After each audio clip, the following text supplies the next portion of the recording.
You are looking at Julian's pronunciation guide, where we look at how to pronounce better some of the most mispronounced words in the world, like this other curious word. But how do you say what you're looking for today?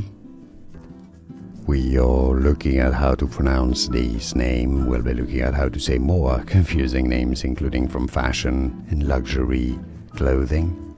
Tyrwhitt is how it's said. The spelling is confusing, so you can ignore the W and the H in the middle, essentially, and one of the T's at the end.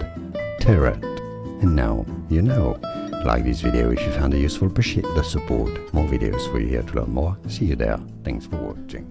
Here are more videos on how to pronounce more confusing words and names too many mispronounced. Like this video if you found it useful, appreciate your support. I'll see you soon and thanks for watching.